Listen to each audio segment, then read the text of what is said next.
Ça veut dire quoi, Wahida? L'unique. Et Ethan? Le robuste.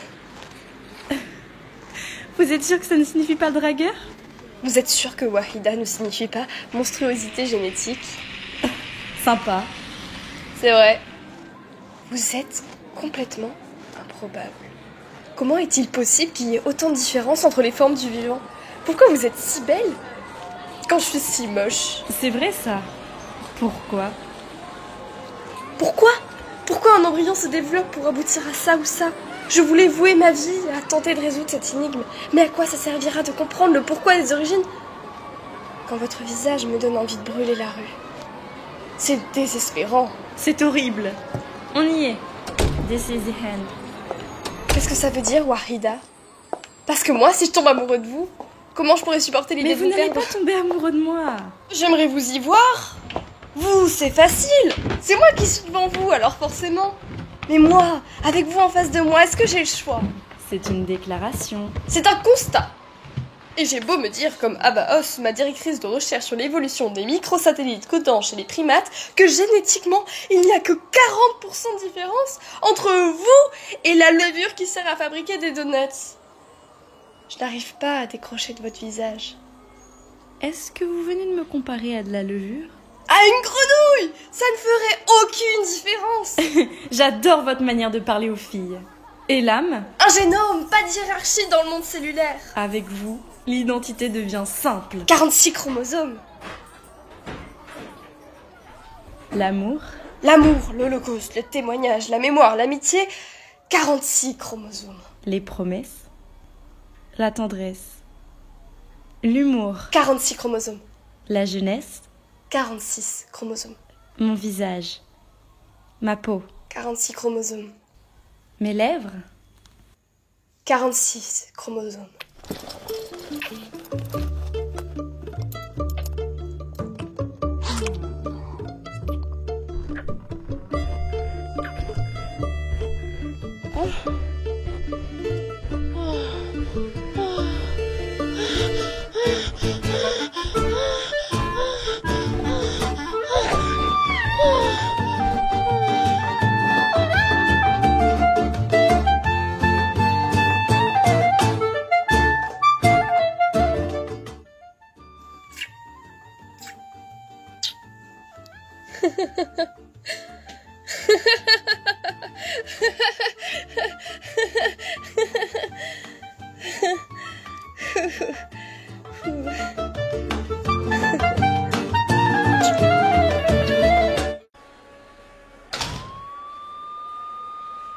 Asseyez-vous. Combien de temps êtes-vous resté en Israël? Une semaine. Où avez-vous habité? Paradise Hotel. Seul? Avec mon ami. Son nom? Ethan Zimmerman. Israélien? Non, allemand. Vous étudiez où? Columbia, New York. Ethan, il a un travail? Chercheur. Quel domaine? Génétique. Tu l'espionnes? Pardon? Tu travailles pour qui? Je ne comprends pas. Depuis quand tu as un passeport américain? Je suis américaine. Tell me what happened to him. Is he hurt? Is he alive? Where is he?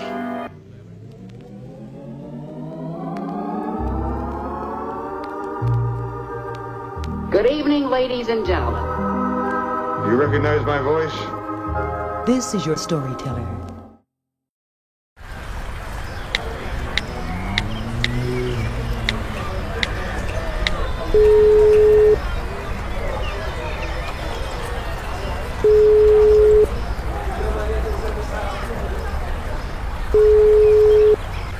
Allô, Madame Léa Kimhi?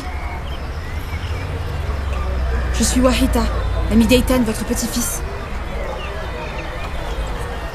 Mais si, je suis venue tout à l'heure et vous m'avez fermé la porte au nez. Allô? Putain, mais quelle salope!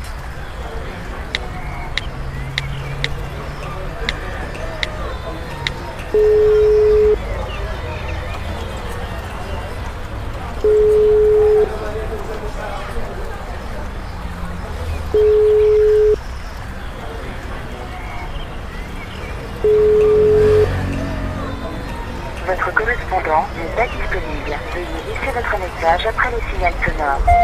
Madame Kimhi, c'est Wahida. J'espère que vous écouterez mon message. J'arrive chez vous. Et si vous ne m'ouvrez pas, je vais défoncer votre porte.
Ouvrez!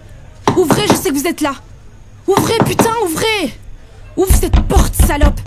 Arrête, tu vas te faire mal et tu vas abîmer la porte. Ouvrez-moi! Qu'est-ce que tu veux? Ethan est en train de mourir! Appelle sa famille. Vous êtes sa famille! Qu'est-ce que tu me veux? Il faut prévenir ses parents! Je ne sais pas de qui tu me parles. Les parents d'Ethan! Qui est Ethan? Vous êtes conne ou quoi? Il a passé la semaine avec vous! Un garçon est venu. Je ne savais pas qui il était. Vous lui Je ne avez savais parlé! même pas qui il Vous avez mangé ensemble! Quand ça? Tous les jours! C'est lui qui t'a dit ça? Oui! Il t'a menti. Pourquoi il aurait fait une chose pareille? J'en sais rien. Je ne l'ai plus jamais revu. Et il t'a menti. Il m'a menti? Il t'a menti. Je comprends pas. Vous ne vous êtes pas parlé? Non. Va-t'en maintenant. Il est venu pour ça. Il pensait que vous pouviez répondre à ses questions. Il s'est trompé. Il est venu vous demander de lui parler de son père. Tu t'en qui vas! est David, votre fils. Je ne sais pas ça! Vous savez. Et Ethan sait que vous savez. Que je sais quoi? Qui est son père? Qui est David? Qui est votre fils? Ils ont quitté Berlin, ils ont rejoint Ethan à New York pour fêter Pâques. Votre ancien mari, j'ai oublié son nom. Moi aussi j'ai oublié son nom. Edgar. Et David et Nora, les parents d'Ethan. Il ne vous a rien raconté? Il ne vous a pas dit ce qui s'est passé? Qu'est-ce qui s'est passé? Le repas, Pâques, le Seder, il ne vous a rien dit. Ethan avait insisté pour que cette année ce soit eux qui fassent le voyage. C'est toujours moi qui rentre à Berlin pour vous voir. Venez, vous, cette fois. Je vous montrerai le campus, les laboratoires, la bibliothèque, vous présenterez mes amis. Il a même invité un rabbin au repas, le Seder, pour leur faire plaisir, respecter la tradition. Pourquoi? Pour me présenter moi. Leur dire, j'aime une femme depuis 2 ans, et cette femme s'appelle Wahida.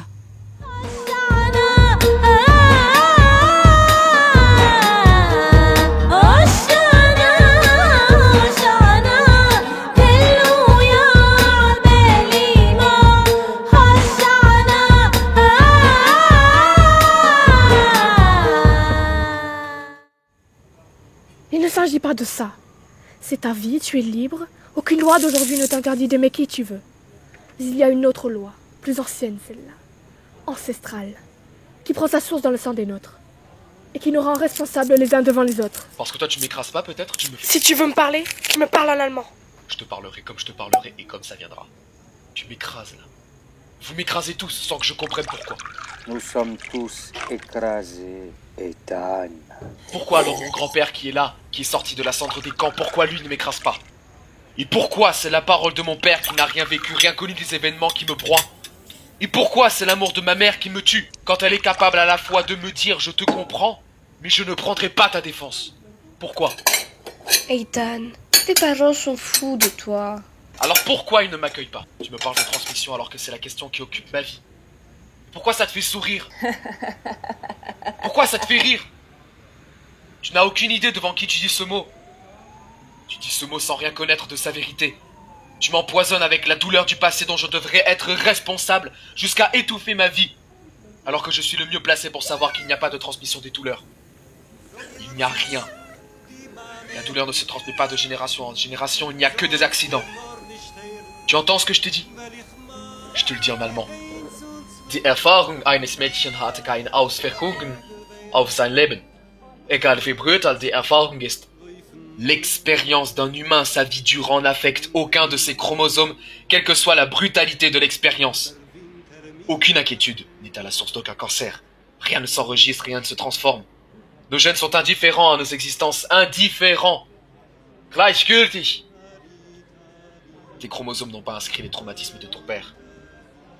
Auschwitz au complet n'a pas affecté le moindre gène, le plus petit ADN de mon grand-père. Écoute ce que je te dis. En 1966, quand la semence de ton père a fécondé ta mère, il n'y avait pas de camp de concentration dedans. Ne pars pas, assieds-toi. Tu vas m'écouter. Il n'y a pas de transmission comme tu te le figures. L'unique transmission qui existe est génétique, et la génétique est sourde, aveugle à tout affect, toute douleur. Ce n'est pas dans le sang ni dans la chair, c'est dans la tête. C'est juste de la psychologie de merde. Une éducation culpabilisante parce qu'on n'a pas trouvé encore une manière de raconter le passé aux enfants sans les faire chier. Et si on les traumatise, c'est parce qu'on veut qu'ils soient traumatisés. On n'accepterait pas qu'ils s'en sortent. Alors on a inventé ce mot, transmission. On leur dit transmission parce que assassinat, ça ne se dit pas. On leur dit mémoire, bagage des ancêtres, responsabilité du passé, et on les tue. Parce qu'on a de la peine, un chagrin noir sans fin. Comment expliquer sinon qu'on n'apprend rien? Que de génération en génération on recommence? Si les traumatismes marquaient quelque chose dans les gènes que nous transmettons à nos enfants, est-ce que tu crois que notre peuple aujourd'hui ferait subir à un autre l'oppression qu'il a subie lui-même? Je n'arrive pas à comprendre que vous ne soyez pas fous de joie. Combien de fois vous vous êtes inquiétés devant ma froideur, mon manque de poésie, mon manque de fantaisie? Et personne. Personne sauf mon grand-père ne croyait qu'un jour un connard comme moi puisse ressentir ce qu'il ressent pour un autre être humain. Si je la perds, je meurs. Vous m'entendez? Je respecte la douleur de mon grand-père et la tienne, et celle de mon peuple. Je comprends la naissance d'Israël et son importance, et dire ce que je dis me met les larmes aux yeux. Mais devant l'amour, rien ne tient. Est-ce que je dis une énormité en disant cela? Mais non, je n'ai rien dit. Oublie. Tu vois ce couteau? Je le vois. Si je te le plantais dans la gorge, qu'est-ce qui se passerait? Tu serais infanticide. Fais ta vie avec cette femme, et moi je t'appellerai parricide.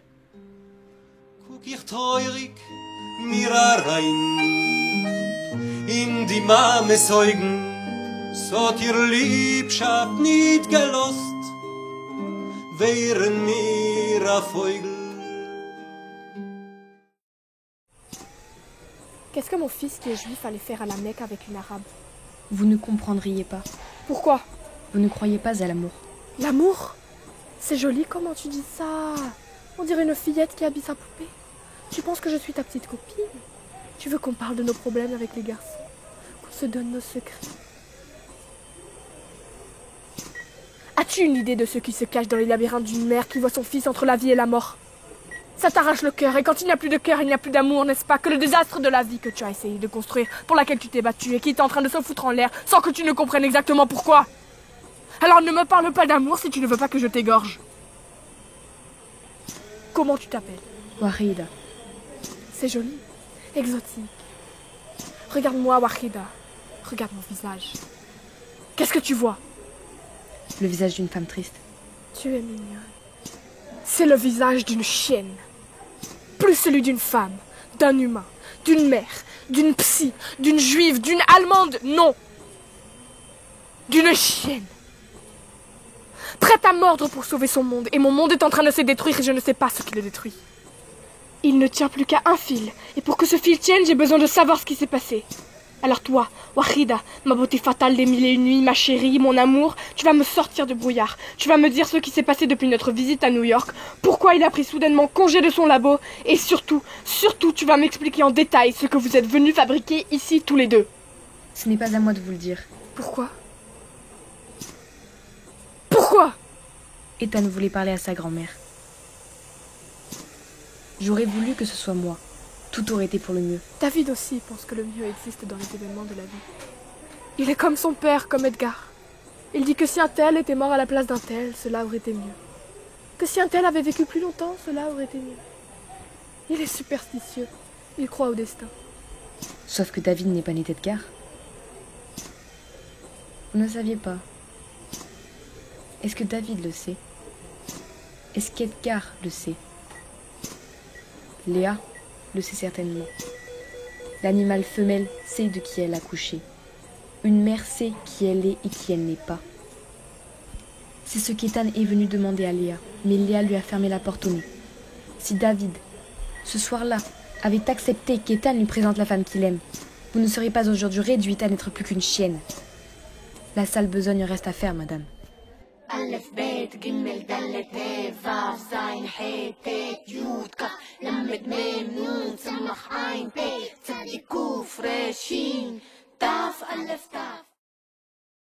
J'ai été de l'autre côté du mur. J'ai marché au hasard dans la poussière de la Palestine et j'ai eu l'impression de rentrer chez moi. J'ai dormi chez des gens que je ne connaissais pas. Et quand on m'a demandé le nom de mon père, j'ai explosé en sanglots. Jamais encore depuis sa mort, je n'avais entendu mon prénom si bien prononcé. Wahida. Wahida, pourquoi tu pleures? Je pleure la douceur de mon père. C'était peut-être pour réentendre le chant de son prénom que Wassan est rentré chez nous. La nuit, c'était la guerre. À l'aube, ensevelir les morts, pleurer les vivants, laver les peines, les deuils, les frayeurs. Personne ne veut se consoler. La colère, il faut la garder vive. L'ennemi, il faut le détester. C'est moi l'ennemi? Je ne veux plus me cacher. Reviens alors. Reste avec moi. Rentrons ensemble. Non. On ne peut pas faire semblant que rien ne s'est passé. J'ai le droit de t'aimer comme je veux. Il ne s'agit pas de ça. Regarde. Plus rien n'est pareil. Quelqu'un a appuyé sur le bouton reset. C'est comme après un viol. Tu veux que je me relève et que je continue à marcher comme si de rien n'était? J'ai sincèrement cru, moi aussi, qu'on pouvait être indifférent au monde. Mais non. Et la vérité est que je n'ai plus rien à voir avec cette fille que je croyais être. Cette fille qui sa vie durant s'est inventée dans le regard des autres, qui a débarqué ici il y a 2 semaines et que tu aimes. Wahida. Tu es Wahida. C'est toi. Non. Cette Wahida est un délire. Il n'y a pas de Wahida, ou alors je joue à Wahida. Mais je ne suis pas Wahida parce que je ne sais pas qui est Wahida. L'attentat a tout fracassé et les miroirs se sont cassés. Et ce qui reste est aussi simple qu'insupportable. Je suis arabe. C'est bête, n'est-ce pas? Ton père avait raison, Ethan. Jamais je n'avais osé me l'avouer. Je suis arabe et personne ne m'a appris à l'être. Au contraire, on a tout fait pour m'en dégoûter. Et j'ai tout fait pour vomir ça hors de moi. Tout. J'ai blanchi de peau, je me suis débasanisée, polissée à fond. Ma chance aura été cette beauté qui aveugle le monde et j'ai tout misé dessus. Belle bouche, taille fine, gros seins, belles fesses. Et plus personne pour dire « Tu as vu l'arabe ?» Mais « Tu as vu la chienne ?» Je me suis réduite à n'être plus qu'un trou. Et dans cette Amérique qui m'a vu grandir, cet Occident si libre, si ouvert, où tout nous est offert. Cette Amérique si puissante, si vaste, si énorme, je préférais 1000 fois qu'on me pense bonne à baiser, plutôt qu'on me crache au visage le mot arabe. 1000 fois plus être traitée de pute que d'arabe. C'est ça la vérité sur Wahida Ethan. Depuis que je suis née, on m'a appris à me mépriser, à détester tout ce qui pouvait être arabe, sauf la boue. Et c'est tout ce qui m'explose au visage au soleil plombant de cette guerre. Je suis femme et arabe. Et que peut, dis-moi, la pauvre histoire des Arabes contre celle des Juifs? Pardon, Ethan. Pardon. Mon amour, pardon, j'avais besoin que tu te réveilles pour que je puisse te quitter. Je te quitte. Je te dis ces mots et je ressens ce que ressent celui qui se fait exploser au milieu de la foule. Je casse tout. Je nous casse. Je sépare la terre et je m'éloigne. Lève la tête. Que vois-tu? Des oiseaux. Des oiseaux. Alors je ne vais pas te retenir. Les oiseaux vont et viennent de chaque côté de ce mur. Quand ils sont là-bas, ils sont là-bas. Quand ils sont ici, ils sont ici. Et qui saurait dire le contraire? Il existe pourtant des oiseaux quantiques, à la fois là-bas et ici, apparus comme nous à l'instant du Big Bang, et qui volent toujours au midi des 2 mers. Je te le jure. serais fou de me plaindre. 2 ans de bonheur. Pour quelqu'un comme moi, quelle chance. Depuis cette descente d'escalier, chaque seconde passée était une seconde de gagnée, puisque je l'ai passée avec toi. Et même celle qui passe là, si amère. Et là, et là. De toi, j'ai tout pris comme un cadeau. Chaque caresse, chaque baiser. Et tous les jours, je te jure, je me suis tenu prêt pour ce moment où tu allais me quitter. Je l'ai attendu comme on attend la mort. Un jour, ça va arriver. On a beau se tenir prêt, on ne tient rien. Et la mer morte, je vais l'avaler entière tout à l'heure. Quand tu vas te lever et que tu vas t'éloigner.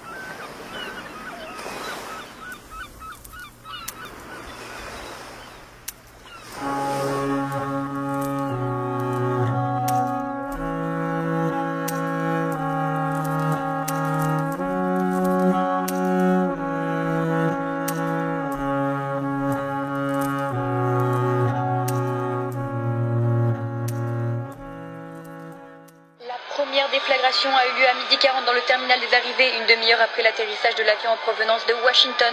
Et les 2 autres se sont produites à 12h42 dans le terminal des départs. Les 3 explosions ont probablement été provoquées par des kamikazes. On fait éclat de 36 morts, mais ce nombre reste très provisoire. Le trafic aérien est totalement interrompu et le site de l'aéroport fermé à toute circulation dans l'attente d'une déclaration du Premier ministre. Son porte-parole invite la classe politique et l'ensemble des médias à la plus grande prudence. L'attentat n'a pas été revendiqué, a-t-il rappelé, et pour l'heure, il est impossible d'identifier les responsables. Nous allons les déraciner. Je ne voudrais pas être palestinien aujourd'hui. C'est un peuple qui n'a plus de peuple que sa part animale. Des bêtes, des meutes, des assassins. Cette terre est à nous. On va leur rappeler. Les Arabes, il faut leur rappeler leurs origines. Il faut les déplacer jusqu'aux Arabes. Ils venaient du désert, il faut les rendre au désert.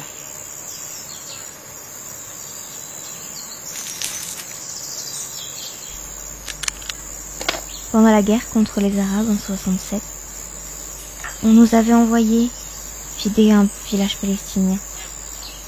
Il faisait beau, comme aujourd'hui. On arrive et on commence. Maison par maison.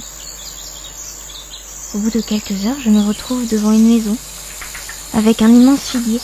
Je m'en souviens encore parce qu'on s'était arrêté et on avait mangé ses fruits. J'entre.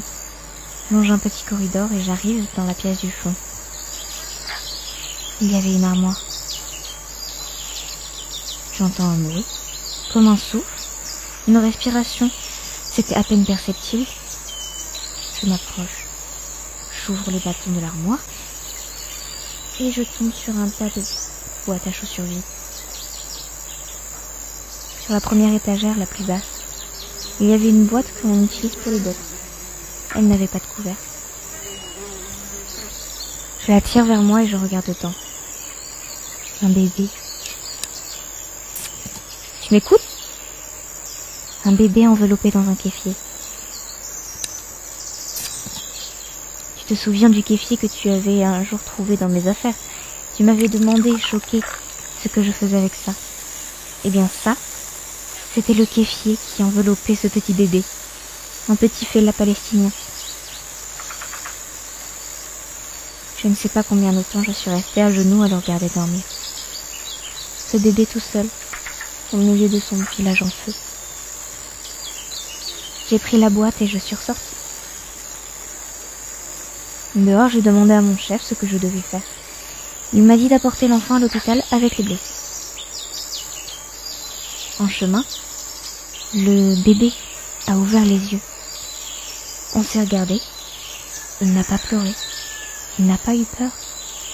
Il me fixait et je le fixais.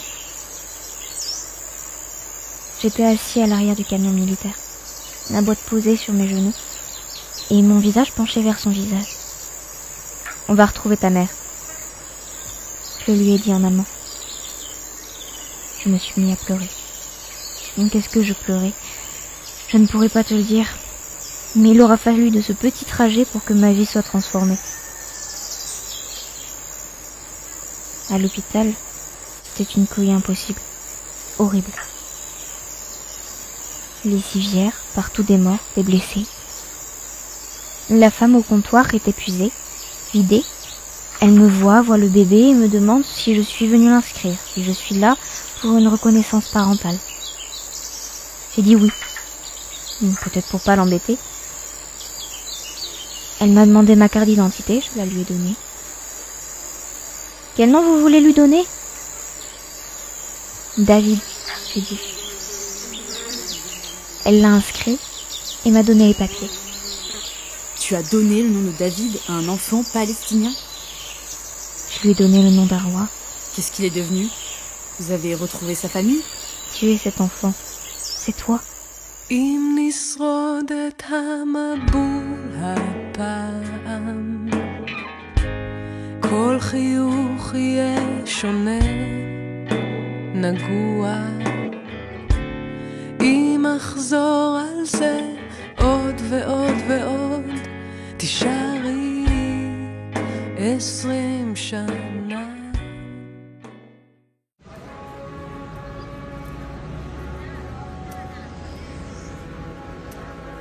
Je suis juif et faux. Je suis arabe et faux. Je ne suis pas juif et faux. Je ne suis pas arabe et faux. Comment partir en paix quand on se découvre être son propre ennemi?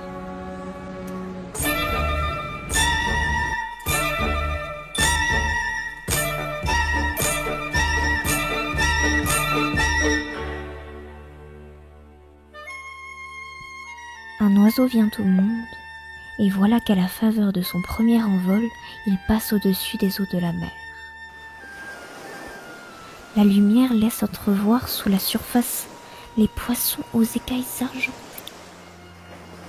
Ému par cette beauté inconnue, l'oiseau veut aller à leur rencontre, et il tombe vers la mer. Mais les autres oiseaux, ses congénères, le rattrapent avant qu'il n'atteigne les vagues. Non, lui dit le plus sage, ne t'avise jamais d'aller vers ces créatures. Elles te sont étrangères en tout point, et les rejoignant, tu mourrais comme elles mourraient si elles nous rejoignaient. Nous ne sommes faits ni pour nous rencontrer, ni pour vivre ensemble.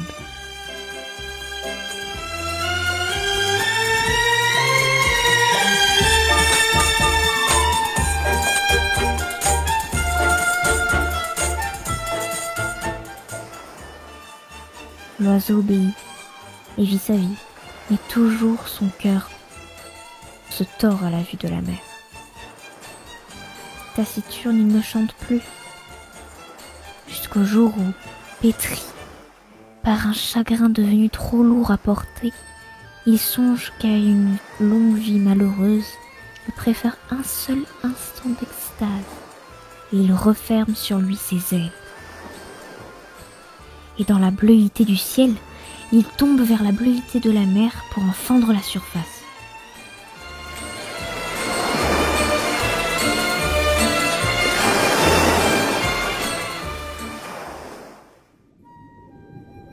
Le voilà sous l'eau, s'enfonçant vers les abîmes des lumières, et dans le peu de temps qu'il lui reste, l'oiseau ouvre les yeux.